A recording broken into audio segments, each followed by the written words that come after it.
região, num bate-papo descontraído sobre política, regado a um bom café. Apoio Senhor Braga Barbearia, a barbearia do Caruaru Shopping. Muito bem, Mário Flávio está conosco e agora, gente, o que é que a gente vai falar? Sobre a visita de um ministro aqui a Pernambuco, que vai ser acompanhado por Raquel Lira. Bom dia, Mário. Vamos lá, Mário! Nossa grande aventura começa agora! Bom dia a todos. Pois é, hoje Belém de Maria vai receber o ministro Valdez, né, que é o ministro da Integração, e também o ministro Silvio Costa Filho, além da governadora Raquel Lira. Eles vêm assinar a ordem de serviço, mais uma, né, da barragem de Cupira, né, que vem, a barragem de Gatos, né, que ela vem, é daquelas barragens prometidas ainda por Dilma Rousseff quando ela era presidente da República, naquela enchente de 2010, né, que ela sobrevoou aqui o estado, né, junto com Eduardo Campos, que era o governador, e os dois prometeram lá a construção de 5 barragens para evitar tragédias aqui no Agreste. Só Cerro Azul saiu do papel, ainda não terminou, para você ver como eu digo que essa história de assinatura de ordem de serviço e o fim da obra é uma realidade gigantesca de longe.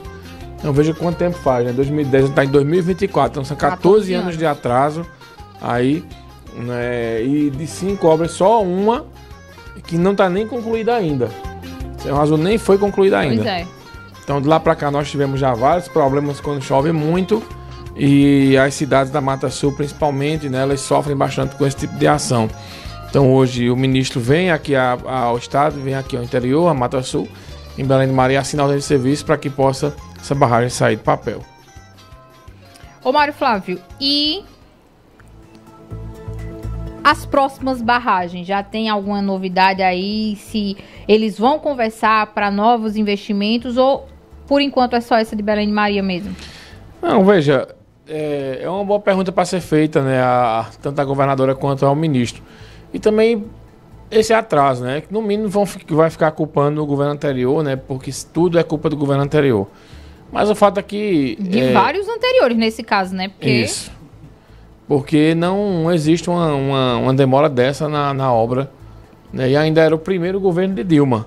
Ou seja, teve Dilma, Temer, Bolsonaro, ela foi Lula reeleita agora. E o negócio sai de papel.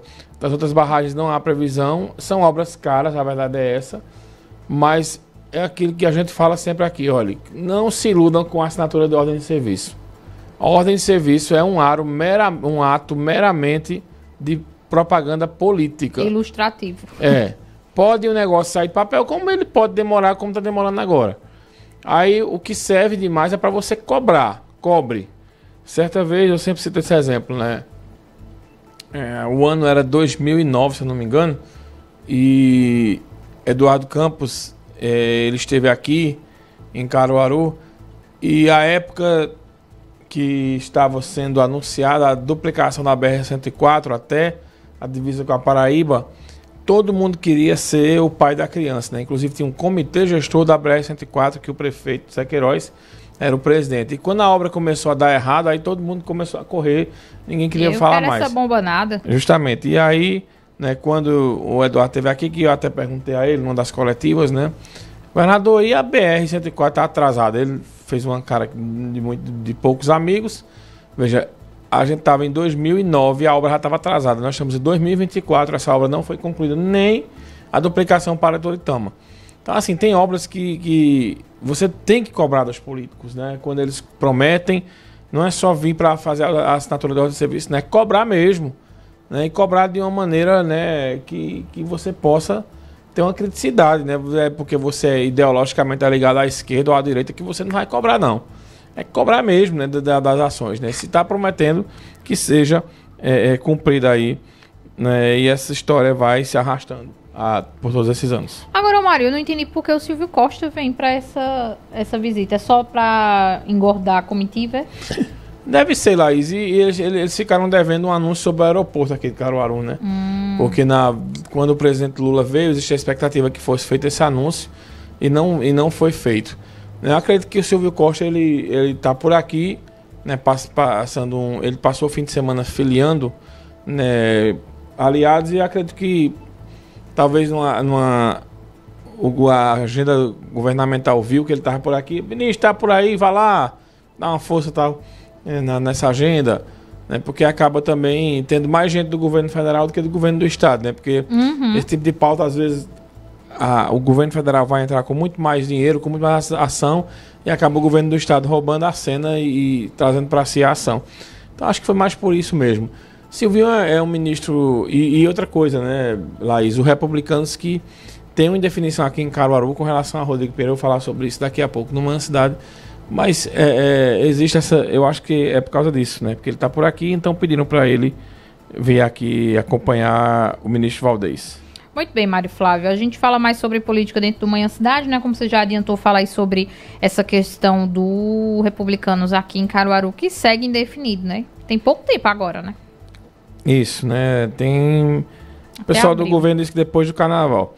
Falando ainda de Raquel, né, ontem, né, surgiu a informação que ela entrou no STF contra uma ação, né, da Assembleia Legislativa, né, que aprovou a LDO com vetos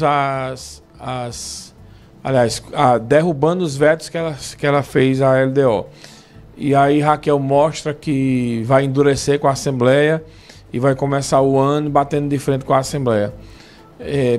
Não se sabe ainda se o STF vai aceitar. Essa pauta ela vai cair nas mãos do ministro Anderson, né, que foi indicado pelo ex-presidente Jair Bolsonaro. Então, independente disso, vai mostrar mais uma vez que a relação entre Raquel e a Assembleia é uma relação complicada, é uma relação delicada e que pode trazer aí, né, problemas do ponto de vista de relações institucionais com o Executivo, entre o Executivo e o Legislativo.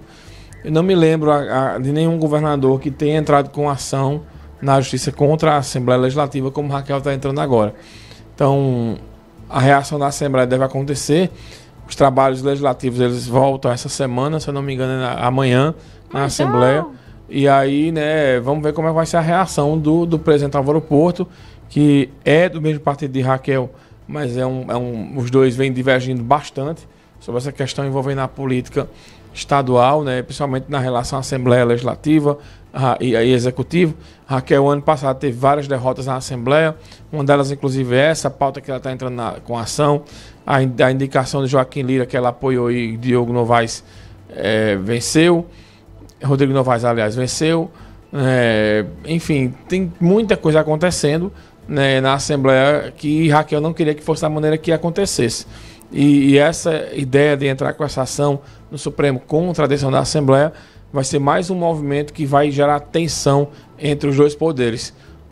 E Raquel tem uma dificuldade hoje, apesar de ter passado várias pautas na Assembleia o ano passado, mas, por exemplo, Rosa Amorim, o PT vem dando sinais de que queria uma aproximação, mas essa semana Rosa Amorim já postou uma crítica duríssima ao governo, a deputada Rosa, né, sobre a questão envolvendo a Compesa.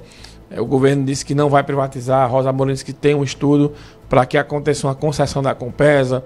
Enfim, a guerra de narrativas ela vai sendo criada, mas de fato Raquel precisa melhorar essa articulação com a Assembleia ou se aproximar. Eu acho que tinha que ser uma coisa dela, ela que deveria tentar trazer essa questão para ela e o presidente da Assembleia e não ficar esperando pela articulação política que até agora, pelos movimentos que aconteceram ano passado, não funcionou bem essa articulação.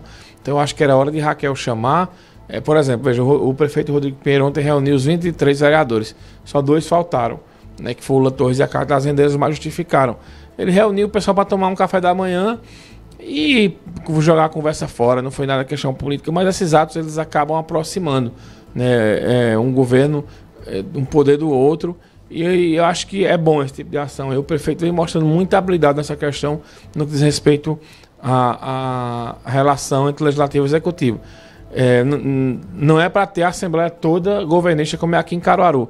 Para mim, eu repito, eu acho muito ruim uma cidade que não tem oposição como acontece aqui em Caruaru, no Poder Legislativo, né? Mas o prefeito mostra habilidade e ele vai tentando trazer para si, né, os vereadores que não são do lado dele. E ontem a Perpétua Dantas, por exemplo, né, que é do PV e que foi oposição ferrenha a Raquel, ela que foi eleita aliada com Raquel, mas nem assumiu direito, já estavam rompidas. Ela disse que tem muita facilidade com esse governo de conversa. Então eu acho que é isso, é você evitar o máximo de tensão com o Legislativo, e uma coisa que por essa atitude de Raquel e da cúpula de governo tomou, não será fácil. Muito bem, tem um áudio aqui do Neto, acho que ele tá falando dessa visita aí do ministro aqui hoje, bem rapidinho. Pense numa mentira, propaganda política. Ele só mandou isso aí, eu acredito que seja sobre a visita aí do ministro junto com Raquel. Mário, você volta no Manhã Cidade. Isso, eu volto daqui a pouco, falar sobre essa reunião do prefeito Rodrigo, também sobre outras ações envolvendo aí a questão legislativa e executiva. E às 11 horas, cidade entrevista, hoje, a tropa aqui da Rádio Cidade, que é formada por André Santiago, Victoria Oliveira e também o nosso querido professor do Rei da Massagem, Marco Aurélio. Eles vão receber aqui, né, o Adilson Bolsonaro. Conhece Quem é esse? É o candidato de patriota. O suplente, o suplente de vereador. Mas, rapaz. Suplente de vereador lá de Santa Cruz Caparibe. Ele que está sendo cotado, né, para ter uma atuação lá. Então, Adilson Bolsonaro, alô patriota, estará hoje no Cidade de Entrevista. Aguardaremos para ouvir e ver. Obrigado, Mário. Até amanhã. Valeu, até. O cafezinho. Vamos tomar um café logo cedo com os principais fatos políticos da região, num bate-papo descontraído sobre política, regado a um bom café.